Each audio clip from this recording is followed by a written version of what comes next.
bahwa dia akan segera menuju ke Jakarta bersalaman dengan Ketua Umum PSSI Pak Erick Thohir. Lamine Yamal siap. Timnas Indonesia tampaknya semakin serius dalam memperkuat skuad Garuda dengan mendatangkan pemain-pemain berkualitas internasional. Salah satu yang sedang hangat dibicarakan adalah proses naturalisasi Amo Ouricho dan Lamine Yamal, pemain berbakat yang siap memperkuat lini serang Timnas Indonesia. Namun, banyak yang penasaran, berapa sebenarnya biaya yang dikeluarkan oleh Indonesia untuk proses naturalisasi pemain muda berbakat ini. Proses naturalisasi sendiri bukanlah hal yang murah. Selain biaya administrasi dan hukum yang melibatkan pengurusan dokumen kewarganegaraan, ada juga negosiasi kontrak antara pemain, agen, dan PSSI yang turut memengaruhi besarnya dana yang digelontorkan. Sebagian biaya juga berkaitan dengan adaptasi pemain di Indonesia, termasuk pelatihan, penyesuaian dengan tim, serta biaya lainnya yang timbul selama proses naturalisasi berlangsung. Meskipun angka pastinya belum dipublikasikan, beberapa sumber menyebutkan bahwa biaya untuk seorang pemain seperti Amo Ouricho bisa mencapai angka yang cukup signifikan mengingat kualitasnya yang sudah terbukti di Eropa dan potensi besar yang dimilikinya. Tentu proses ini bukanlah hal yang mudah, baik dari segi administrasi maupun finansial.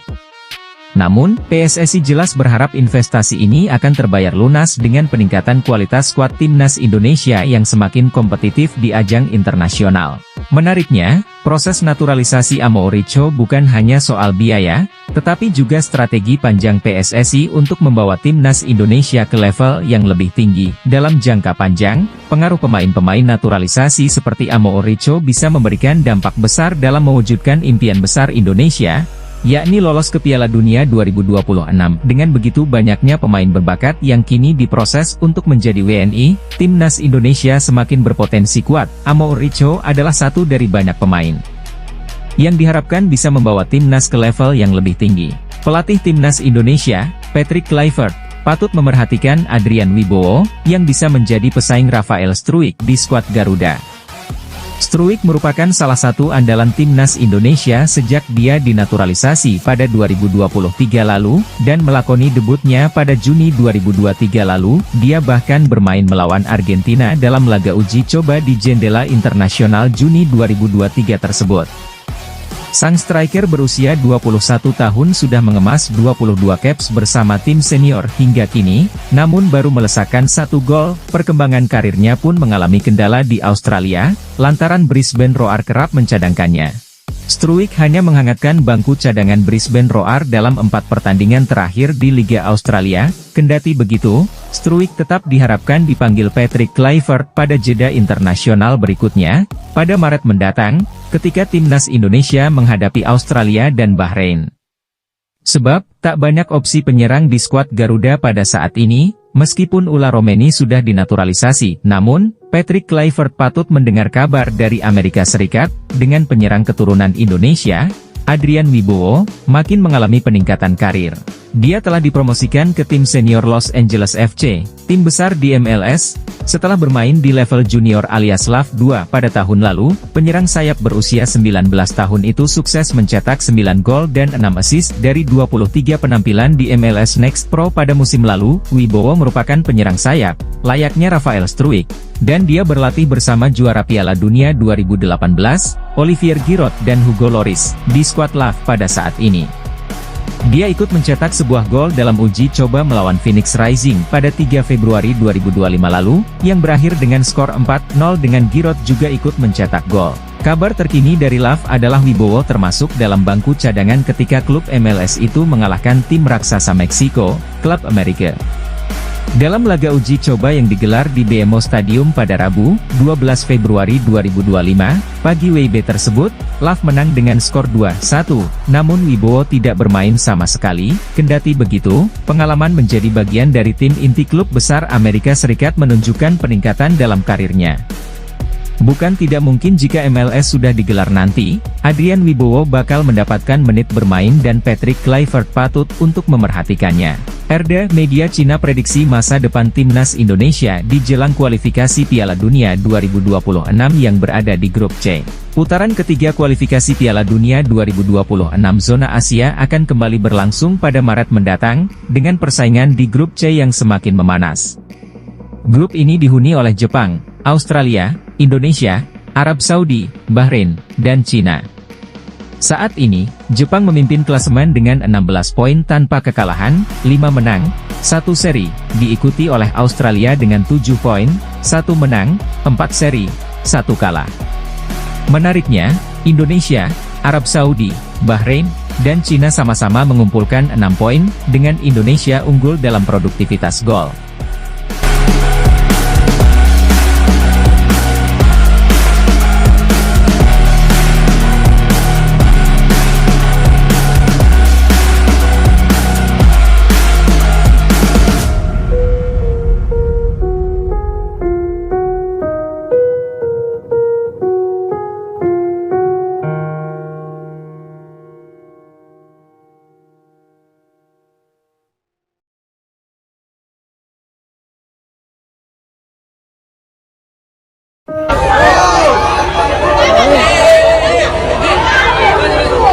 Ketua Umum PSSI, Erick Thohir, sempat mengabarkan bahwa PSSI akan menerima kucuran dana 227 miliar rupiah pada Januari 2025. Dana tersebut, yang jauh lebih besar dibandingkan 150 juta rupiah pada 2024, diharapkan mampu memacu persiapan timnas Indonesia menuju Piala Dunia 2026. Namun, hingga pertengahan Februari 2025, dana tersebut belum mengalir. Menteri Pemuda dan Olahraga, Menpora, Dito Aryo Tejo, menyatakan pemangkasan anggaran Kemenpora dari 2,3 triliun rupiah menjadi 1,3 triliun rupiah membuat pencairan dana untuk PSSI belum bisa dilakukan. Kabar ini jelas memunculkan kekhawatiran. Rencana PSSI yang membutuhkan Rp 500-600 miliar untuk mempersiapkan timnas Indonesia di berbagai level terancam tersendat. Minimnya dukungan dana berpotensi menurunkan kualitas pelatihan, kompetisi, dan infrastruktur. Akibatnya, target lolos Piala Dunia 2026 pun menipis. PSSI sebenarnya telah menjalin kemitraan dengan 25 perusahaan swasta, yang menyumbang dana sekitar Rp400 miliar. Namun, dana tambahan dari pemerintah tetap krusial untuk menopang program jangka panjang, termasuk persiapan kualifikasi Piala Dunia 2026. Menpora Dito Aryo Tejo menegaskan, kebijakan efisiensi dan penyesuaian anggaran di Kemenpora memaksa pemerintah meninjau ulang besaran alokasi untuk PSSI. Ia berjanji akan berkoordinasi dengan Kementerian Keuangan, Menkeu, dan Bappenas untuk mencari solusi. Dengan adanya pemangkasan, seluruh proyeksi harus disesuaikan. Kami akan bahas secara trilateral, supaya ada jalan keluar terbaik untuk mendukung timnas Indonesia, jelas Dito di Cibubur, Kamis 13 Februari 2025. Sejumlah pengamat sepak bola khawatir, tanpa dukungan dana optimal, timnas Indonesia berpotensi terseok dalam kualifikasi Piala Dunia 2026. Persiapan yang tidak matang akan mengurangi daya saing skuad Garuda. Padahal, pencapaian timnas belakangan ini memicu harapan besar di tengah masyarakat. Erick Thohir sendiri menegaskan, PSSI akan terus mencari alternatif pendanaan untuk menyelamatkan program latihan dan kompetisi. Meski begitu, ia berharap pemerintah segera mencairkan dana yang telah dijanjikan agar timnas Indonesia tidak kehilangan momentum. Di kursi pelatih kepala, Patrick Kluivert dipercaya untuk menggantikan posisi Shin Tae-yong. Kluivert merupakan legenda sepak bola Belanda dan pernah berkarier bersama Barcelona, Ajax, hingga AC Milan. Tidak sendiri, Kluivert akan ditemani oleh 3 asistennya yaitu Denny Lanzaat, Alex Pastor, dan Gerald van den Burg. Kehadiran 4 pria asal negeri kincir angin itu menimbulkan rasa penasaran bagi para penggemar. Rasa penasaran terhadap kinerja mereka bahkan juga dimiliki oleh bek timnas Indonesia, Kelvin Verdong. Rasa penasaran Verdong kian bertambah mengingat Kluivert memiliki nama besar di sepak bola. Kendati demikian, bek kiri NEC Nijmegen itu mengaku sudah terbiasa bekerja sama dengan nama-nama besar. Ia bahkan pernah berada dalam satu tim dengan Der Kuip dan Robin van Persie ketika masih membela Feyenoord. Sama halnya dengan Kluivert, Kuip dan van Persie merupakan 2 legenda sepak bola Belanda. Van Persie merupakan pencetak gol terbanyak dalam sejarah timnas Belanda dengan 50 gol dari 102 penampilan. Sedangkan Kuyt tercatat mengoleksi 24 gol dalam 104 penampilan bersama The Oranje. Dia, Kluivert, adalah nama besar, tetapi dalam sepak bola Anda terbiasa dengan itu, kata Verdonk. Di Feyenoord saya mendapat kesempatan bermain dengan Der Kuyt dan Robin van Persie. Sebenarnya, saya tidak pernah berpikir, wow, saya bermain dengan orang-orang itu. Mungkin itu akan terjadi nanti ketika saya lebih tua, lanjutnya sambil tertawa. Sementara itu, Denny Lanzaat bukan merupakan sosok yang asing bagi Verdonk. Pemain berusia 27 tahun itu sudah mengenal Lanzaat sejak masih bermain di Feyenoord. Lanzaat diketahui menjadi asisten Giovanni van Bronckhorst di Feyenoord pada tahun 2018 hingga 2019. Oleh karena itu, ia mengaku tidak sabar bisa kembali bekerja sama dengan mantan gelandang timnas Belanda itu. Saya sudah mengenal Denny dari Feyenoord, saat dia menjadi asisten pelatih Giovanni van Bronckhorst, kata Verdonk. Kluivert adalah legenda dan Pastoor sangat kuat secara taktik. Saya sangat menantikan jeda internasional berikutnya, ucapnya. Skuad Garuda akan melawan Australia di Sydney pada 20 Maret dan Bahrain di Jakarta 5 hari kemudian. Seperti diketahui, The Golden Star Warriors mendapat pelajaran besar dari skuad Garuda pada 2024 lalu.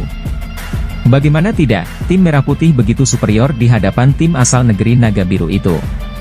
Sepanjang 2024 lalu, kedua tim telah bertemu sebanyak 4 kali. Hasilnya adalah Indonesia berhasil memenangi 3 pertandingan, sementara Vietnam hanya menang pada 1 pertandingan saja. Kekalahan itu tak lepas dari proyek naturalisasi yang digaungkan oleh PSSI.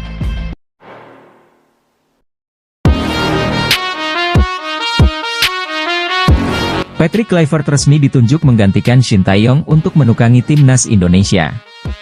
Mantan striker Barcelona itu mendapat kontrak 2 tahun dengan opsi perpanjangan 2 tahun di skuad Garuda.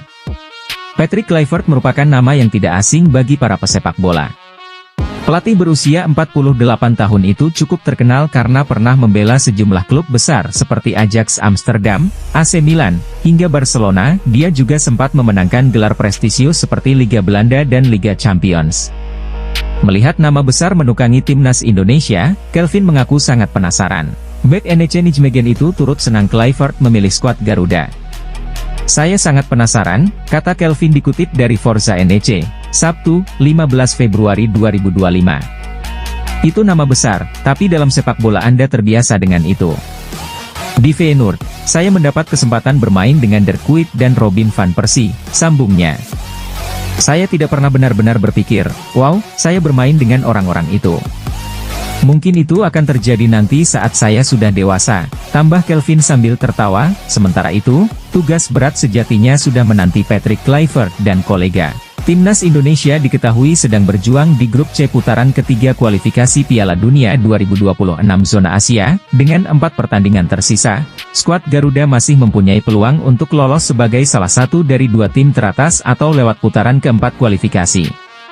Terdekat, Timnas Indonesia akan bersua dengan Australia, 20 Maret 2025, dan Bahrain, 25 Maret 2025. Ada 5 pemain kejutan yang berpotensi dipanggil Patrick Kluivert ke Timnas Indonesia untuk laga Maret 2025. Kelima pemain ini ada yang sempat dicoret kala Shin Tae-yong masih melatih Timnas Indonesia, sehingga ada peluang nama tersebut dipanggil lagi oleh Patrick Kluivert. Sejauh ini, Patrick Kluivert aktif menonton laga-laga Liga 1 2024 hingga 2025 untuk mencari pemain lokal. Sebab ia tengah memilih siapa saja pemain yang akan dibawanya melawan Australia dan Bahrain pada laga lanjutan grup C kualifikasi Piala Dunia 2026 zona Asia yang digelar Maret 2025 mendatang. Lillipali dari segi usia memang tak muda lagi. Pemain Borneo FC itu sudah berumur 35 tahun, namun secara fisik nyatanya ia mampu masih tampil maksimal. Terbukti di musim 2024 hingga 2025 ini, Lillipali masih menjadi andalan Borneo FC di lini depan. Dari 20 laga Liga 1 2024 hingga 2025 yang sudah dimainkan, pemain keturunan Belanda itu sukses mencetak 4 gol dan 4 assist. Penyerang keturunan yang baru saja menjadi WNI, Ula Romeni, diserang oleh netizen tanah air kendati dirinya belum tampil untuk timnas Indonesia. Serangan yang didapatkan penyerang milik Oxford United dari netizen tanah air itu terkait aktivitas media sosialnya yang tak mengunggah foto saat dirinya resmi menjadi WNI. Biasanya, para pemain keturunan yang resmi menjadi WNI mengunggah momen pengambilan sumpah atau saat tengah mencium bendera Indonesia. Hanya saja, Ula Romeni memilih tak mengunggah momen tersebut. Hingga artikel ini dibuat, potretnya saat mencium bendera merah putih tak terlihat di akun Instagramnya. Hal tersebut membuat netizen tanah air pun sebagian geram dan mengerubungi unggahan terbaru Ula Romeni di media sosial Instagram. Terpantau unggahan terbaru Ula Romeni pada 5 Februari itu mendapat 5.000 komentar lebih, di mana banyak netizen memintanya mengunggah momen dirinya menjadi WNI. Komentar-komentar miring tersebut membuat beberapa netizen Indonesia lainnya murka dan memilih memberi dukungan kepada Ula Romeni. Di sisi lain, Ula Romeni mengaku bangga bisa menjadi WNI dan membela timnas Indonesia, kendati dirinya tak mengunggah momen saat pengambilan sumpah. Benar-benar sebuah kehormatan untuk dapat bermain di negara sebesar ini. Dan saya tidak sabar untuk ikut bertanding demi seluruh fans dan rakyat Indonesia, kata Ula Romeni. Sekadar informasi, Ula Romeni sendiri sudah diambil sumpahnya sebagai WNI pada Sabtu 8 Februari lalu di London, Inggris. Ex-penyerang FC Utrecht itu tak sendiri. Ia ditemani oleh dua pemain keturunan lainnya yang juga diambil sumpahnya, yakni Dion Marks dan Tim Gepens. Dari ketiga pemain keturunan yang diambil sumpahnya itu, hanya Ula Romeni yang diproyeksikan untuk memperkuat timnas Indonesia senior, sedangkan dua pemain lainnya untuk timnas U20. Jika dipanggil oleh Patrick Kluivert, ada kemungkinan Ula Romeni melakoni debutnya bagi timnas Indonesia pada Maret mendatang saat melawan Australia dan Bahrain. Kelvin Verdong sambut antusias Patrick Kluivert sebagai pelatih baru timnas Indonesia. Dia kini penasaran diasuh Patrick Kluivert.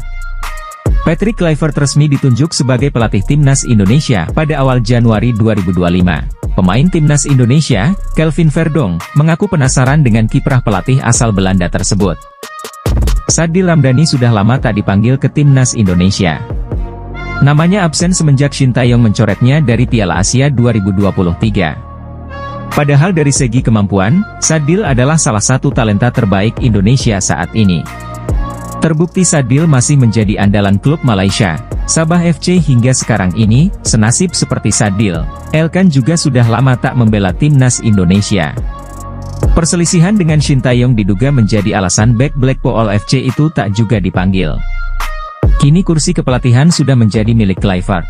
Tentu pelatih asal Belanda itu bisa memanggil Bagot jika dirasa dibutuhkan di lini belakang Garuda. Satu hal yang pasti, fans timnas Indonesia sudah rindu kehadiran Bagot. Klok sudah secara terbuka membujuk Kluivert untuk memanggilnya membela timnas Indonesia. Klub percaya sosoknya bisa menyatukan pemain lokal dan pemain keturunan di skuad Garuda. Saat ini, Klok masih menjadi pemain penting di Persib Bandung. Jadi, secara permainan Klok memang masih layak bersaing di timnas Indonesia. Doni Tripamukas menjadi salah satu pemain andalan Shin Tae-yong saat timnas Indonesia main di Piala AFF 2024. Winger serba bisa milik Persija Jakarta itu jelas layak untuk kembali dipanggil ke tim senior milik Kluivert. Saat ini, Doni tengah bersama timnas Indonesia U20 asuhan Indra Syafri di Piala Asia U20 2025. Jika ia bersinar, bukan tidak mungkin Kluivert akan meliriknya. Prediksi line-up mengerikan timnas Indonesia U23 racikan Gerald Vandenburg di kualifikasi Piala Asia U23 2026. Gerald Vandenburg memiliki skuad mematikan yang berpotensi mengantarkan timnas Indonesia U23 lolos Piala Asia U23 2026. Disinyalir, skuad edisi kali ini lebih mematikan ketimbang saat timnas Indonesia U23 lolos semifinal Piala Asia U23 2024. Ketiadaan pemain-pemain seperti Nathan Choe Aon, Rizky Ridho dan Pratama Arhan yang usianya sudah melebihi 23 tahun, dapat digantikan pemain lain. Posisi Nathan Choe Aon bisa digantikan Delano van der Heijden yang digadang-gadang akan dinaturalisasi menjadi warga negara Indonesia, WNI. Kemudian, posisi peninggalan Rizky Ridho dapat digantikan Dion Marks. Bagaimana dengan Pratama Arhan? Posisi Pratama Arhan bisa diisi fullback kiri FC Emmen, Tim Gepens. Timnas Indonesia U23 juga semakin kuat karena akan dibela penyerang FC Volendam, Mauro Zijlstra. Penyerang 21 tahun itu mengaku sudah menyerahkan berkas naturalisasinya ke PSSI sejak September 2024. Melihat komposisi pemain yang ada, Apa formasi yang diturunkan Gerald van den Boer? Pelatih 60 tahun itu disinyalir menurunkan formasi 3-4-1-2, posisi penjaga gawang dipercayakan kepada Cahya Supriyadi. Lanjut ke posisi 3 bek sejajar ada Muhammad Ferrari, Dion Marks dan Justin Hubner. Kemudian posisi wingback kanan diisi Victor Dethan dan Tim Gepens di sisi sebelahnya. Untuk dua gelandang sentral, Marcelino Ferdinand dan Ivar Jenner bisa jadi pilihan.